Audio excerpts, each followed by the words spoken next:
ನಮಸ್ಕಾರ ವೀಕ್ಷಕರೇ, ನಾನು ಶೈಲಜಾ. ಇಂದಿನ ರೆಸಿಪಿಯಲ್ಲಿ ಮಾವಿನ ಹೂವಿನ ಚಟ್ನಿ ಹೇಗೆ ಮಾಡೋದು ಅಂತ ನೋಡೋಣ. ಮಾವಿನಕಾಯಿ ಚಟ್ನಿ ಅಂದರೆ ಯಾರಿಗೆ ಇಷ್ಟ ಇಲ್ಲ ಹೇಳಿ. ಇನ್ನು ಮಾರ್ಕೆಟಲ್ಲಿ ಮಾವಿನಕಾಯಿ ಬರ್ತಾ ಇದೆ ಅಷ್ಟೇ. ಇಲ್ಲೇ ಪಕ್ಕದಲ್ಲಿ ನೋಡಿ ದೊಡ್ಡದಾದ ಒಂದು ಮರ ಇದೆ, ಇದರಲ್ಲಿ ಚೆನ್ನಾಗಿ ಹೂ ಬಂದಿದೆ. ನಾನೀಗ ಇದರ ಹೂವನ್ನು ಉಪಯೋಗಿಸಿಕೊಂಡು ರುಚಿಯಾದಂತಹ ಚಟ್ನಿ ಮಾಡ್ತಾ ಇದ್ದೇನೆ.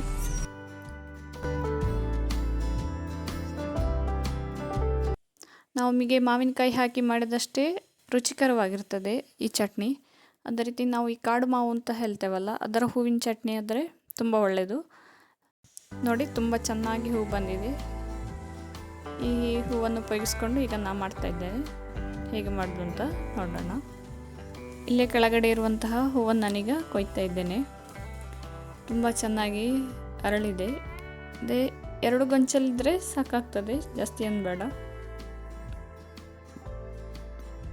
ಹೂವನ್ನು ಉಪಯೋಗ ಮಾಡುವಾಗ ತುಂಬ ಸ್ವಚ್ಛ ಮಾಡಿ ಉಪಯೋಗ ಮಾಡಿ. ಇದರಲ್ಲಿ ಹುಳಗಳು, ಜೇಡರಬಲೆ, ಇರುವೆಗಳು ಹಾಗೆ ಧೂಳು ಕೂಡ ಕುತ್ಕೊಂಡಿರ್ತದೆ. ಚೆನ್ನಾಗಿ ತೊಳೆದು ಆಮೇಲೆ ಚಟ್ನಿಗೆ ಉಪಯೋಗಿಸಿ.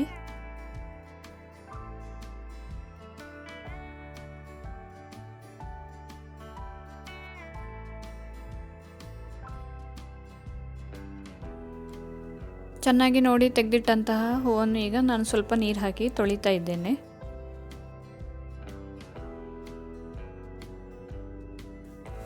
ಚಟ್ನಿ ಮಾಡಲು ನಾನಿಲ್ಲಿ ಒಂದು 5-6 ಕೆಂಪು ಮೆಣಸು ತಗೊಂಡು ಸ್ವಲ್ಪ ಎಣ್ಣೆ ಹಾಕಿ ಚೆನ್ನಾಗಿ ಹುರಿತಾ ಇದ್ದೇನೆ.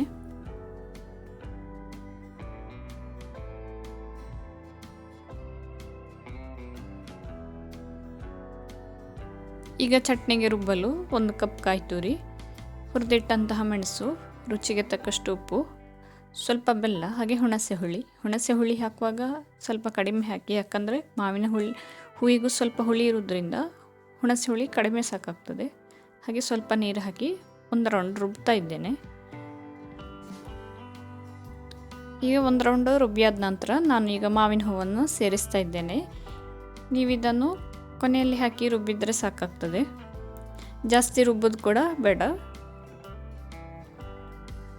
ಕೊನೆಯಲ್ಲಿ ಹಾಕಿ ರುಬ್ಬೋದ್ರಿಂದ ಮಾವಿನ ಹೂವಿನ ಒಳ್ಳೆಯ ಸ್ಮೆಲ್ ಇರ್ತದೆ ಇದಕ್ಕೆ.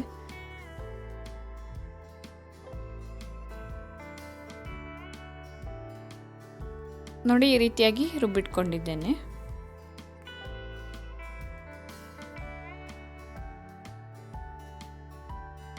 ನಿಮಗೆ ಈ ರೀತಿ ಗಟ್ಟಿ ಚಟ್ನಿ ಬೇಕಂದರೆ ಇದಕ್ಕೆ ನೀರು ಹಾಕದೆ ಹಾಗೆ ಉಪಯೋಗ ಮಾಡ್ಬೋದು. ನಾನಿಲ್ಲಿ ಒಂಚೂರು ನೀರು ಹಾಕಿ ಸ್ವಲ್ಪ ತೆಳ್ಳಗೆ ಮಾಡ್ತಾ ಇದ್ದೇನೆ. ಚಟ್ನಿಗೆ ಮಾವಿನ ಹೂವಿನ ಸ್ಮೆಲ್ಲೇ ತುಂಬ ಚೆನ್ನಾಗಿರೋದ್ರಿಂದ ಇದಕ್ಕೆ ಒಗ್ಗರಣೆ ಕೂಡ ಹಾಕೋ ಅವಶ್ಯಕತೆ ಇಲ್ಲ. ತುಂಬ ಸುಲಭವಾಗಿ ಮಾಡುವಂತಹ ಮಾವಿನ ಚಟ್ನಿ ರೆಡಿಯಾಗಿದೆ.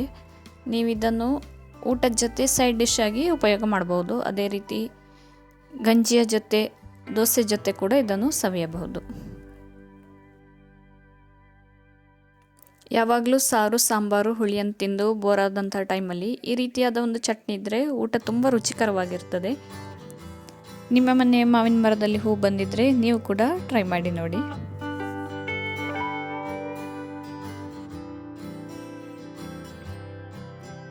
ಮತ್ತೆ ಮುಂದಿನ ಹೊಸ ರೆಸಿಪಿಯೊಂದಿಗೆ ಭೇಟಿಯಾಗೋಣ. ವಂದನೆಗಳು.